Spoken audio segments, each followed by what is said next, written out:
Venciste la muerte, nos diste vida en ti. Venciste la muerte, nos diste vida en ti. Nos diste vida en ti.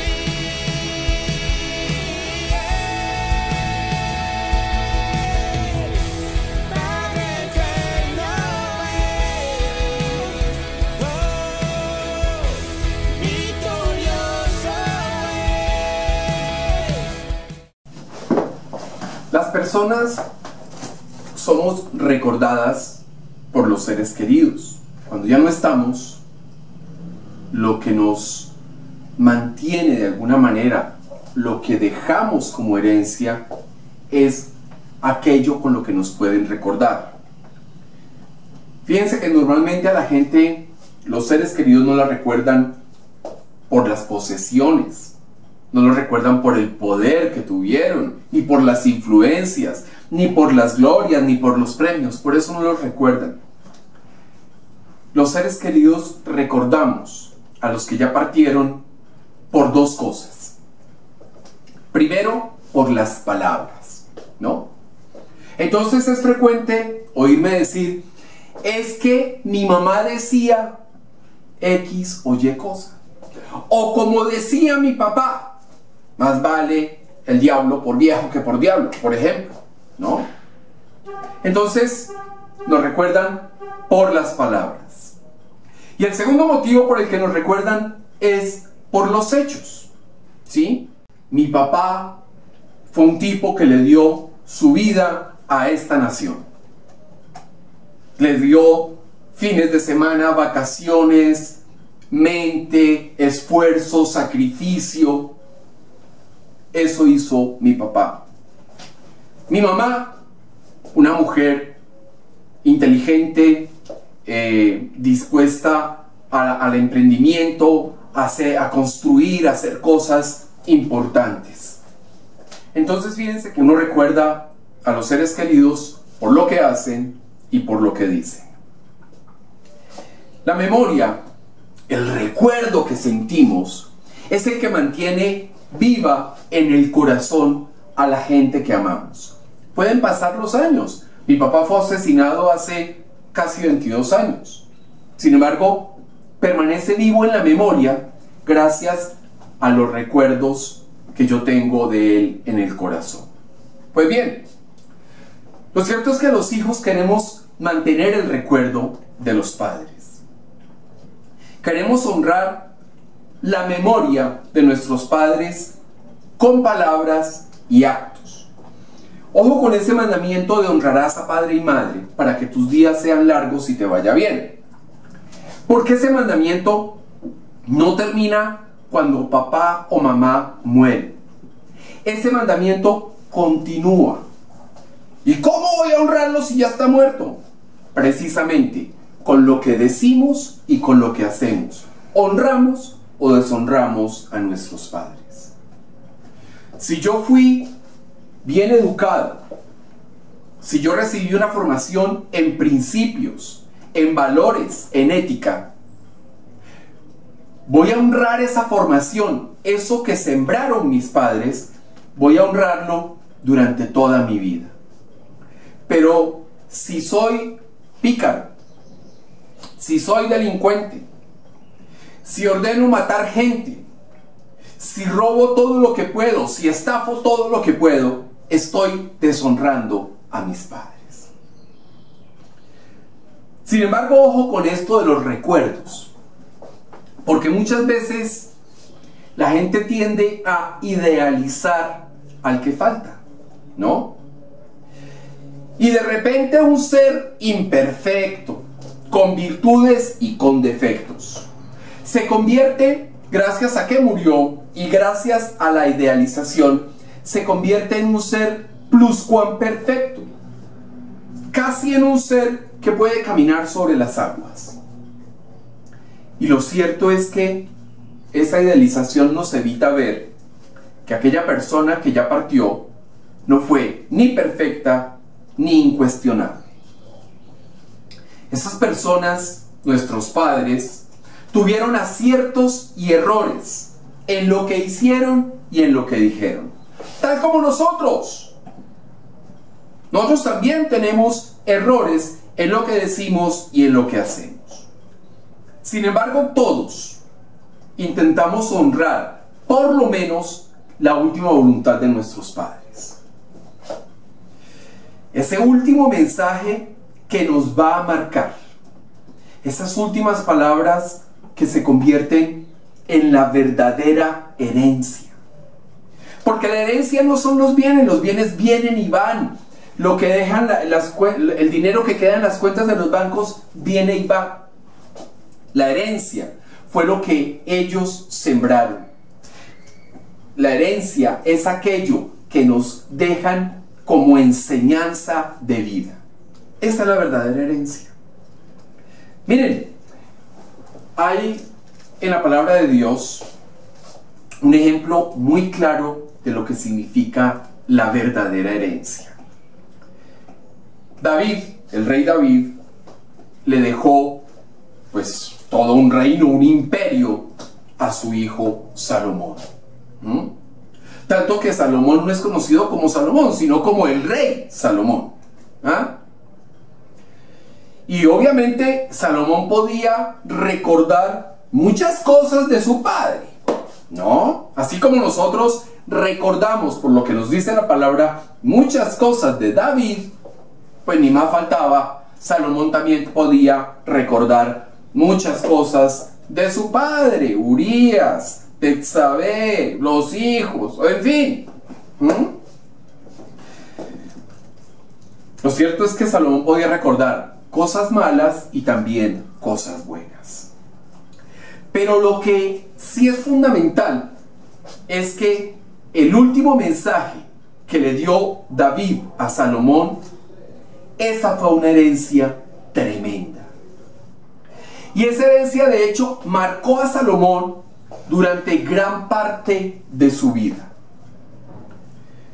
No quiero decir que Salomón haya honrado por completo esa herencia. No, porque Salomón era un tipo libidinoso y eso lo llevó al fracaso, como veremos más adelante. Pero lo que sí es cierto es que él recibió de David como herencia un testimonio honesto y una exhortación realmente impresionante.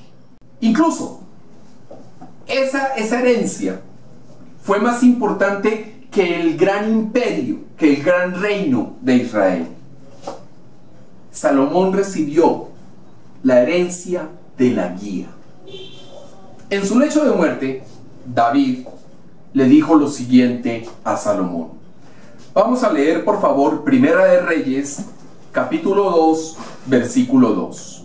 Yo sigo el camino de todos en la tierra. Esfuérzate y sé hombre. David comienza por una realidad que aún siendo importante, le dice, oiga Salomón, usted va a ser el rey, ¿sí? Y va a ser el rey de una gran nación. Pero ojo, porque usted es un ser como los demás. Y le dice David en esas cortas palabras, mi hijito, le espera el mismo destino de todos los seres humanos. Como a mí, le dice David a Salomón, me espera el mismo destino de todos los seres humanos. En ese momento, la muerte estaba muy cerca de David. Estaba a la vuelta de la esquina. Y esa muerte es el destino de todos los que habitamos en esta tierra. Si todos tenemos el mismo destino y todos nos vamos con lo mismo y todos llegamos con lo mismo, ¿cuál es la diferencia? Entonces, Salomón es ubicado de una vez en una realidad, ¿sí? Nació desnudo y va a morir, y cuando muera sus restos van a convertirse en polvo o en cenizas, como ocurre ahora. Y también le dice David a Salomón, esfuérzate y sé hombre. Este versículo muchas veces seguramente no se podrá decir frente a algunas comunidades progresistas, porque yo no me imagino a una feminista leyendo que le dicen a un rey, sé hombre. Entonces van a reventarse, ¿no? Porque además del sesgo está la poca capacidad de entender un texto. El esfuerzo es claro, ¿no? Hay que trabajar, hay que vencerse a sí mismo, hay que dar lo mejor de sí mismo en toda circunstancia. Pero, ¿qué quiso decirle David a Salomón con eso de sé hombre? Miren, algunos interpretan esta frase como una exhortación a la hombría, al no se deje, al vaya y ponga, sea varonil, sea gallardo, pártale la mandarina en gajos, ajústese. Eso interpretan algunos. Pero resulta que no. Esfuérzate y sé hombre no tiene nada que ver con una actitud sexista o de macho cabrío. Se trata de un direccionamiento frente a una debilidad. Ay, entonces ¿será que David vio en Salomón ciertas tendencias que no podemos describir de manera precisa? Pues no. Sé hombre se trata de tener una personalidad decidida, una personalidad firme. Se trata de ser una persona con madurez. Sobre todo, sé hombre se refiere a ser una persona que alcanza las metas que se propone. Cuando le dijo David a Salomón, sé hombre, le estaba diciendo, ajuste su personalidad, madure pues, y además todo lo que se proponga, lógrelo. Eso fue lo que le dijo David a Salomón. Y fíjense que esfuérzate y sé hombre contempla una guía para todos, no solo para los varones, porque es que las mujeres también necesitan, requieren tener una personalidad decidida. Claro que las mujeres necesitan avanzar en su madurez. ¿Y cómo negarles a las mujeres el hecho de que se esfuercen para alcanzar todas las metas y todos los objetivos que se han propuesto? ¡Claro que sí! Y entonces cuando lo vemos así, se acaban las tonterías del sexismo y todo eso, y nos queda un mensaje tremendamente importante que le dio David a Salomón. Hay que trabajar para madurar y hay que tener disciplina para alcanzar las metas. Eso significa sé hombre. También en la herencia de David a Salomón esta es la parte humana, ¿no? Podríamos decir que es la visión horizontal que le entrega a su hijo. ¿Por qué horizontal? Porque dice, hey, todos nacemos desnudos, todos morimos igual, todos tenemos el mismo destino. Es una visión horizontal, igualadora. Pero ojo, porque David no se quedó en esa herencia, en esa visión horizontal. También le dio por herencia una exhortación vertical. Vamos a leer Primera de Reyes, capítulo 2, versículo 3. Guarda los preceptos de Jehová tu Dios, andando en sus caminos y observando sus estatutos y mandamientos, sus decretos y sus testimonios, de la manera que está escrito en la ley de Moisés, para que prosperes en todo lo que hagas y en todo aquello que emprendas. Entonces, en la exhortación horizontal se trata del hombre en el mundo, ¿no? Esfuerzo, cumplimiento de metas, disciplina, concentración, madurez, visión equilibrada de todos los seres humanos, no creerse más que los demás. En la exhortación vertical, David le está mostrando la relación del hombre con Dios. David le pide, en primer lugar a Salomón, que guarde los preceptos de Dios. Y puede sonar muy bonito, ¿no? Pero ojo, porque es que no es solo que me dieron esa herencia, hay que aplicar esa herencia, porque si no, se dilapida y se pierde, ¿sí? Hay que poner en práctica eso de guardar los preceptos de Dios. Pero resulta que para guardar los preceptos de Dios hay algo fundamental, hay algo que se requiere de manera rotunda, y es conocer esos preceptos. Si yo no conozco los preceptos, ¿cómo los voy a guardar? Pero entremos en una pregunta que puede ser muy válida. Sí, yo quiero guardar los preceptos, pero ¿qué son los preceptos? Son los mandatos u órdenes que el superior le da al súbdito. Cada una de las instrucciones o reglas que Dios da o establece. Esos son los preceptos. David comienza en lo general, los preceptos.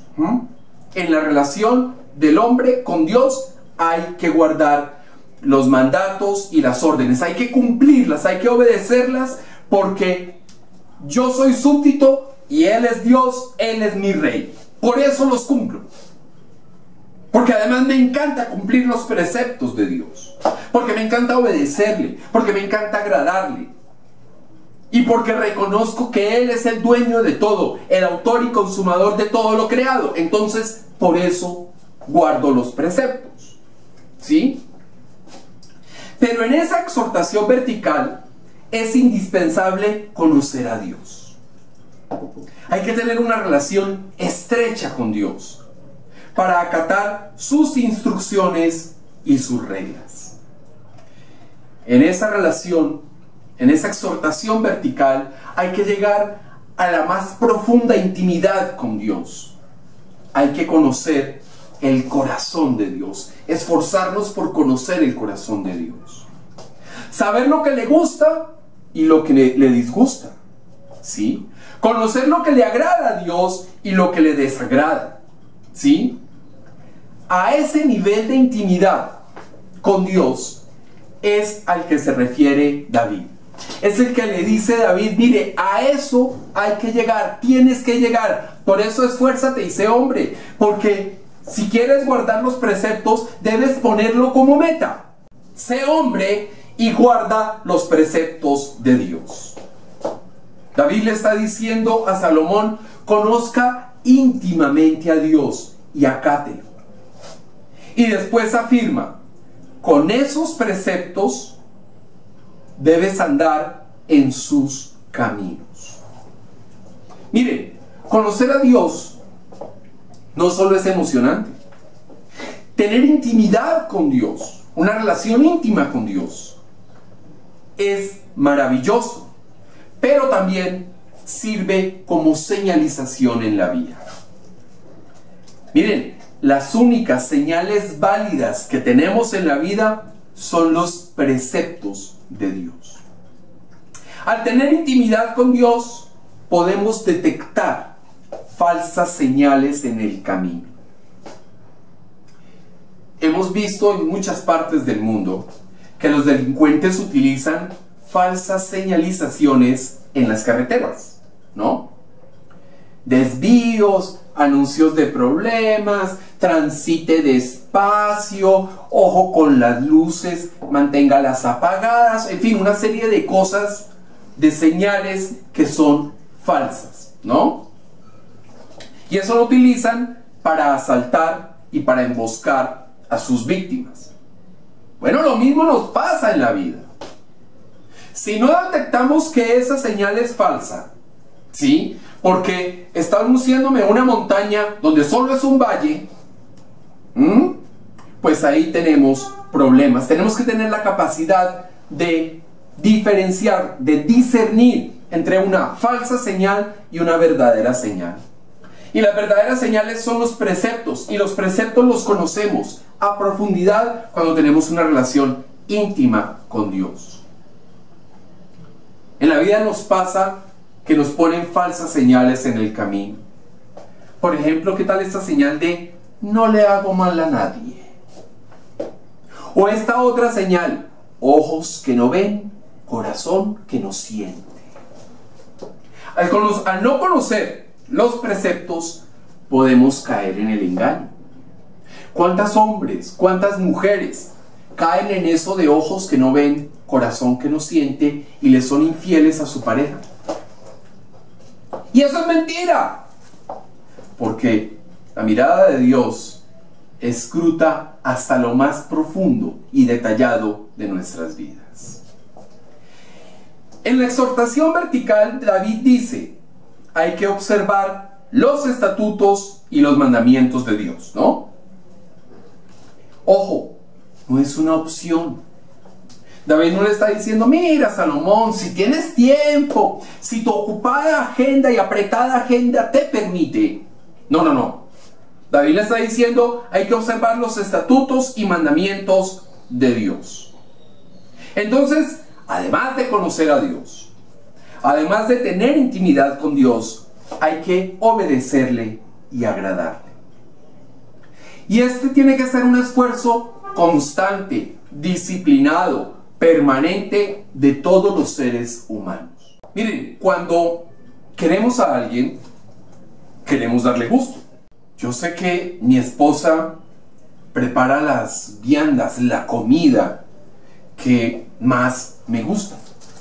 Y lo hace porque quiere agradarme, quiere darme y quiere complacerme. ¿No es verdad?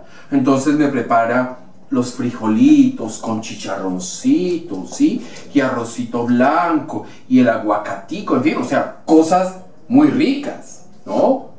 ¿Y qué tal esa lasaña que me prepara mi hija? Humeante, que el queso se derrite y todo, o sea, son cosas muy ricas que me regalan y que me hacen porque me quieren agradar, quieren darme gusto. Además, mi esposa no prepara aquello que le desagrada a mi hija.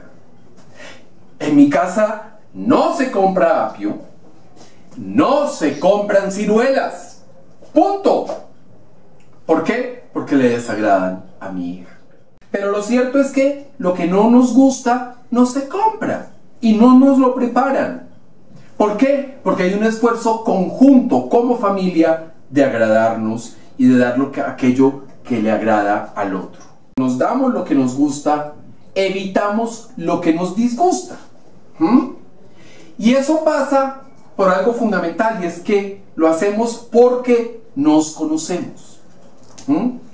Si no nos conociéramos, de repente, y lo más probable es que nos diéramos cosas, comida, tratos y cosas así, nos diéramos cosas que no nos gustan. Pero porque nos conocemos, nos damos lo que nos gusta. Lo mismo se requiere con Dios. Hay que conocerlo para agradarle, ¿sí? Saber que lo que estableció y lo que ordenó es para nosotros, para nuestro bien, y es para agradarlo, ¿sí? Por eso lo acatamos.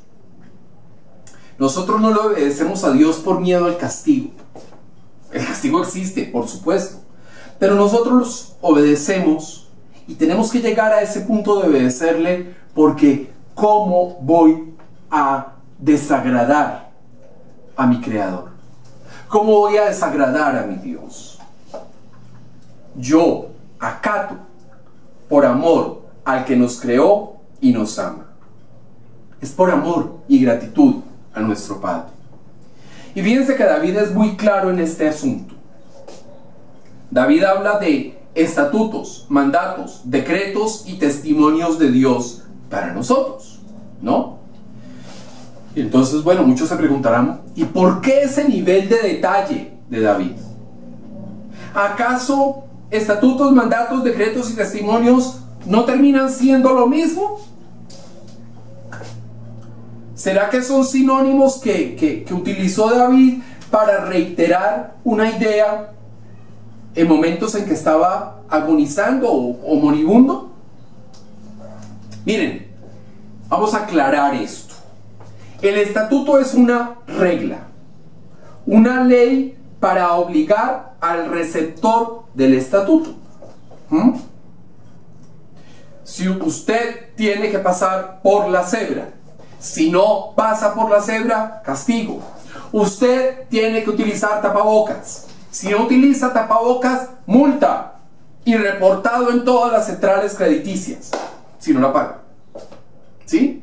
El estatuto es una ley dictada por quien puede dictarla. Si a mí me dice el administrador del conjunto, no, es que usted no puede salir sino en camiseta de manga sisa. ¿Y usted quién es para que venga a decir cómo puedo vestir o no puedo vestir? ¿Sí? Pero si a mí me dice los jueces, si me dice todo el aparato del Estado, ojo, usted no puede salir en pantaloncillos a la calle, pues ¿qué voy a hacer? No voy a salir en pantaloncillos a la calle, ¿no?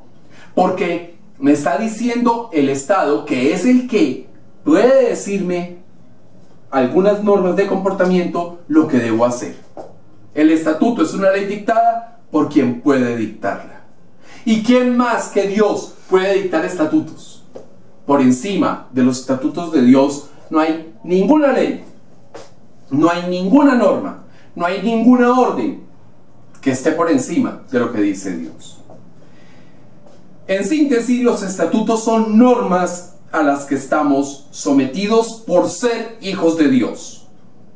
Porque Dios quiere y puede poner reglas en su soberanía, en su poder. El mandato es una orden dada a los súbditos para ser representado. Es una instrucción para representarlo, para personificar a nuestro Dios de manera adecuada. ¿Sí?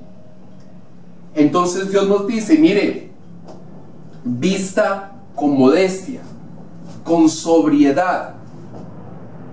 Si yo no visto ni con modestia ni con sobriedad, pues estoy desacatando un mandato, porque además estoy dando una pésima imagen de Dios ante los demás. En otras palabras, es una orden que al cumplirla estamos representando a Dios. El decreto, entre tanto, es la decisión de Dios sobre un tema en particular. El decreto podríamos considerarlo como una explicación, como una ampliación de los estatutos y de los mandatos. Por ejemplo, en la ley mosaica, uno de los mandatos dice, mire, no talar árboles en la guerra. Y después está el mandato y viene el decreto. No cortarás árboles frutales, solo árboles ornamentales en la guerra. Entonces el mandato dice no cortarás los árboles. El decreto explica a qué se refiere ese mandato. Es la última palabra de Dios sobre un tema en particular. Finalmente hablemos del testimonio, que es cuando Dios afirma algo. Y afirma quiere decir cuando da fe de lo que está diciendo, de un hecho, ¿sí? Entonces, por amor de mí mismo, dice Dios, prometo por amor de mí mismo o por amor a ustedes, a mi creación, en fin, prometo hacer tal cosa. Dios da fe de un hecho, ¿sí? Entonces las promesas son testimonio. Los ultimátum también son testimonio. Con los testimonios, Dios comprueba la verdad de su palabra. Cuando nosotros vemos que en nuestra vida se cumplen las promesas, cuando vemos que en momentos difíciles terminamos sobrenaturalmente en mejores situaciones que en la que estábamos antes, vemos que Dios cumple sus promesas. Cuando vemos que toda obra para bien para los que creemos en Cristo. Cuando vemos en nuestra vida que Él sabe los planes que tiene para nosotros, planes de bienestar y no de calamidad, a fin de darnos un futuro y una esperanza, estamos viendo que Dios cumple sus promesas en nosotros. Fíjense otra que se cumple y que tiene mucha vigencia. Caerán a tu lado 1000 y 10,000 a tu diestra, mas a ti no llegará. Gloria a Dios, porque en nuestra vida se cumplen las promesas. Y de esa manera Dios está comprobando la verdad de su palabra. Volvamos entonces a la exhortación vertical. Allí detalla David varias cosas. La sujeción del hombre para con Dios, ¿no? Le explica a su hijo que debe, que necesita, que requiere someterse a Dios. Que él, siendo rey, tiene un jefe, un rey de reyes, y que debe someterse al rey de reyes. También le dice que tiene que conocerlo íntima y profundamente, que tiene que someterse a lo que Dios ordena, sin cuestionar, sin preguntarse, sin quejarse, sin, ay, pobrecito yo Salomoncito. No, tiene que someterse. También tiene que acatar los mandatos de Dios para representarlo adecuadamente. ¿Y por qué le dice David eso? Porque es que David ya sabe que con el tema Betsabé, Urías, David no representó a Dios adecuadamente. Al contrario, lo representó pésimamente mal. También le dice a Salomón que tiene que saber los pormenores, los detalles de las órdenes impartidas por Dios para proceder adecuadamente, ¿sí? Porque si se dejara llevar, por ejemplo, por aquello de las mentiras graves, mentiras mortales y mentiras piadosas, sencillamente se estaría equivocando. Todos sabemos, los que creemos y conocemos la palabra de Dios, que no hay mentiras piadosas y mentiras graves. Simplemente hay mentiras, son pecados y están mal. También David le dice a Salomón que hay que conocer lo que Dios ha prometido para quien actúa rectamente. Eso es lo que le está diciendo David a Salomón. Y entonces uno se pregunta, bueno, ¿y para qué ese nivel de conocimiento? Es que, de verdad, lo que le está diciendo en esa herencia, en esa exhortación vertical, David a Salomón, es muy profundo, muy denso. Y entonces, ¿para qué? David lo explica. Para que prosperes en todo lo que hagas y en todo lo que emprendas. Vuelve y juega. Todo lo que hagas y todo lo que emprendas no viene siendo lo mismo. Fíjense que no. Lo que hagas se refiere a ejecutar o a poner en obra algo, ¿sí? Cuando David le dice a Salomón, lo que hagas, se refiere a las responsabilidades, a la adecuada administración, al ejercicio justo de su mandato como rey, al ejercicio íntegro de su mandato. Mientras tanto, emprender es iniciar algo, una obra, una acción, una carretera, una empresa, un matrimonio, en fin, emprender algo. Y eso incluye dificultad, riesgo o peligro. Entonces, el hacer tiene que ver con la responsabilidad cotidiana. El emprender se relaciona con el crecimiento, con el establecimiento, con la valentía. ¿Sí? En los tiempos de David y Salomón, pues obviamente había que enfrentar ejércitos, ir a las guerras, sostener un territorio, ampliar un territorio, expulsar enemigos de otro territorio. O sea, el emprendimiento tenía realmente riesgos y peligros enormes. ¿Qué hizo Salomón? Obedeció al principio de su reinado. Y fue obediente y conocía los estatutos, los mandamientos y acataba los mandamientos y los decretos los representaba a Dios adecuadamente y conocía los preceptos y los detalles y sabía los testimonios y tal. Pero luego se desvió por completo. Formó un harem, ojo con la cifra, con 700 mujeres, incluida la hija de Faraón. Pero es que un harem de 700 mujeres era muy poquito. También tenía 300 concubinas, don Salomón.